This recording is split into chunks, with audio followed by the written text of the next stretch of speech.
ماشي نروح. عايزين ناكل اي حاجه. ناكل ايه يا حماده؟ ده احنا لسه سكرانين. انا كده تصوير على المحشي. اتنين منفرات والنبي الله يخليك كبار واحنا قاعدين هناك.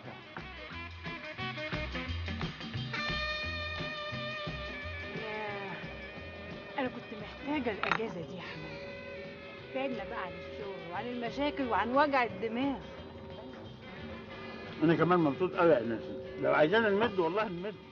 ممكن نبعت لماما كمان تيجي تقضي كام يوم معانا نرحمها من نكد نوال مش تعمل والعياذ بالله. انت بتاكل ازاي بالزوجه واحده واحده كده؟ كل يا شيخ كل. لازم كذا واحده كده مع بعض. انا بطني هتبرع. بقول لك يا حماد. نعم يا روح حماد. في موضوع كده يا حماده كنت عاوزه اكلمك فيه. موضوع ايه؟ لو سمحت. هو ده انت موديه لحد؟ ده اوردر هنا.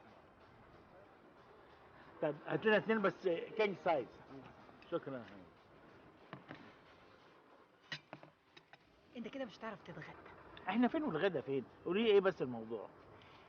يعني بالنسبه للمحل. محل ايه؟ المحل بتاعك اللعب. ماله؟ انت صعبان عليا. المحل بيخسر، يعني مش جايب همه، ما بيجيبش حتى مرتبات الناس اللي بتشتغل فيه. كده حرام. يعني اعمل ايه يا ناس؟ عارفيهم؟ انا ما قلتش نقفله. مش معقول محل كبير زي ده وعلى ناصية وفي احسن حتة في المعادي خسارة يعني. انا بقترح يا حبيبي ان احنا نغير نشاطه. نغير نشاطه ازاي يا ناس؟ في مجال لعب الاطفال انا البرنجي نمرة واحد في مصر كلها، الملك. اسيب حاجة انا متمكن فيها واروح اشتغل في حاجة ما اعرفهاش؟ ومين قالك ان احنا هنشتغل في حاجة ما نعرفهاش؟ احنا هنفتح المحلين على بعض، محلي على محل. مش ممكن يا ناس، والله العظيم انا في بالي ان انا اقول لك كده بس مكسوف. لا دي عايزه بوسه. عارفه معنى كده بقى لما نفتح المحلين على بعض هيبقى اكبر معرض للعب الاطفال في مصر. الخطوه اللي بعديها مصنع لعب الاطفال. انت عارفه القصر اللي انا كنت شغال فيه في البيت؟ انت ما شفتوش؟ فتحي سلام صاحب المصانع كان نفسه ينتجه، هيبوس ايدي. قلت له لا، ما حدش ينتجه غير انا وايناس مراتي. لعب ايه يا حماده؟ هو المحل بتاعك شغال عشان نفتح مصنع كمان؟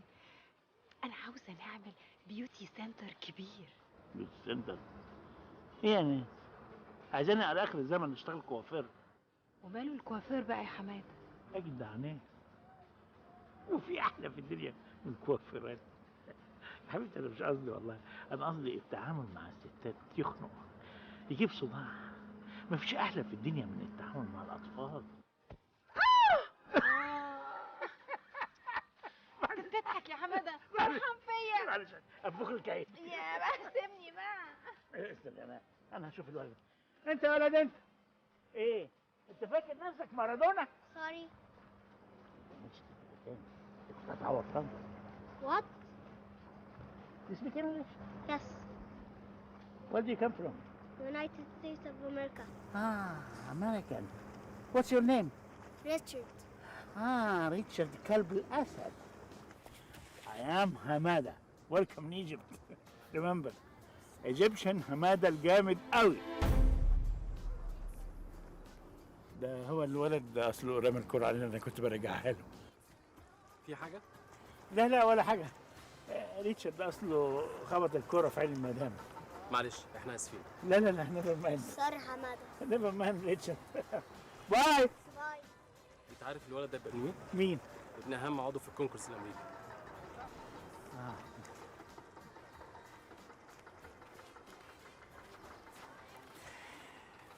خلاص اعتذروا لنا وانا قبلت اعتذارهم. عارفه الواد ده يبقى ابن مين؟ اهم عضو في الكونجرس الامريكي. يا بنتي هو انا بقولك اتجوزيه دلوقتي؟ روحي شوفيه الاول. واشوفه ليه من اساسه اذا كنت مش هتجوز بالطريقه دي؟ مش يمكن لما تشوفيه تغيري رايك؟ انا ما اقدرش اروح لواحد يقعد يقلب فيا زي ما يكون عربيه هيشتريها يا ماما. يا حبيبتي ما حدش بيقول كده، احنا هنروح النادي عشان ناخد الشاي هناك وهو وامه هيجوا لنا. الله، حلوه قوي الصدفه دي. بقولك ايه، بلاش الطريقه بتاعتك دي. وفريدي بابا ما عجبهمش زي ما حصل مع حسام قبل كده؟ لا اطمني يا حبيبتي، انا بقى مفهماهم على كل حاجه وقايله لهم على الوضع كويس قوي، وقايله لهم كمان ان علاقتنا مقطوعه بابوكي. بس انا علاقتي بابويا مش مقطوعه بقى. بقول لك ايه بقى، انت ما تغلبنيش معاكي. يلا اتفضلي اطلعي البسي. البس ايه؟ ما انا لابسه. انت هتروحي كده؟ ايه يا ماما احنا رايحين النادي ولا يعني عايزين اطلع البس ولا على الحبل؟ بتهيألي بقى مكشوفه قوي يعني. بصي انت غلبتيني بجد. اتفضلي انت حره، يلا قدامي.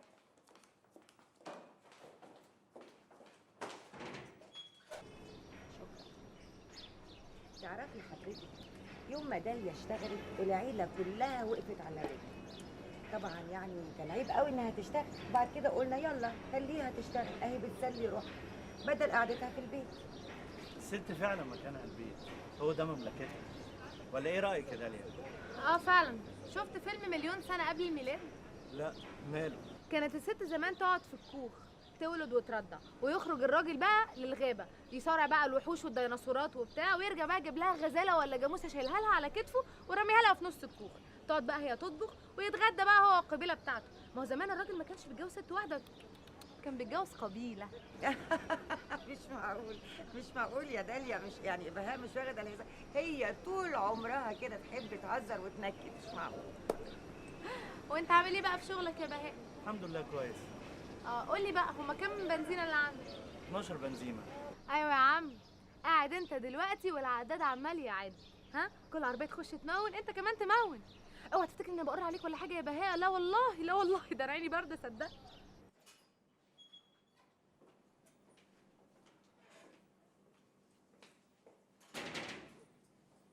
على فكره بقى انا عايزه اقول لك حاجه، ده انت كنت غلسه غلاسه، لولا الناس دي شاليني كانوا قاموا من القعده. هما لسه شاريني بعد كل ده؟ ما تتلمي بقى، انا مش فاهمه، عماله تتريقي على الراجل طول القعده، راجل مقتدر وراجل غني وابن ناس، وانت قاعده ايه في ايه؟ واحنا يعني اللي فقراء يعني مش لاقيين ناكل؟ في ايه يا ماما؟ انا مش هتجوز بهاء ده. يعني ايه مش هتجوزي الراجل ده؟ اسمعي بنت، انت في حد تاني في حياتك ولا ايه؟ يا ريت يا ريت كان في حد في حياتي بدل ما كنت اروح القعده العجيبه دي. خلاص يبقى بقى تعقلي كده وتقبلي الجوازه دي وما تضيعيش الراجل من ايدك.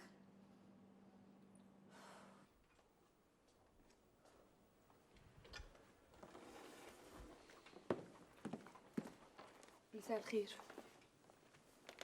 كنت فين طول النهار؟ كنت في شرم. سافرتي شرم الشيخ كده من غير ما تقولي لحد؟ رحتي للولد ده؟ ايوه يا ماما. انت قليلة الادب وما تربيتيش. كنت فاكره مش هعرف؟ كنت فاكره انك بتستغفليني؟ كنت رايحه تعملي له ايه في شرم الشيخ ان شاء الله؟ حسام ده خطيبي مش حد غريب. انا كنت رايحه اعرف الموضوع ده هينتهي على ايه. الموضوع ده انتهى خلاص، وحسام ده مش خطيبك، ومفيش خروج من البيت ده بعد كده. وهات الزفت الموبايل اللي معاكي. الظاهر ان انا اتسهلت معاكي زياده عن اللزوم وده خلاكي تمشي بدماغك. هات الزفت الموبايل اتفضلي، ده اخر انذار ليكي. استنى عندك. وقال لك ايه بقى الاستاذ لما رحتي له شرم الشيخ؟ حسام قال لي نفس الكلام اللي انت بتقوله لي دلوقتي، مرضيش يقعد معايا 5 دقايق، وصلني على المطار على طول يا بابا.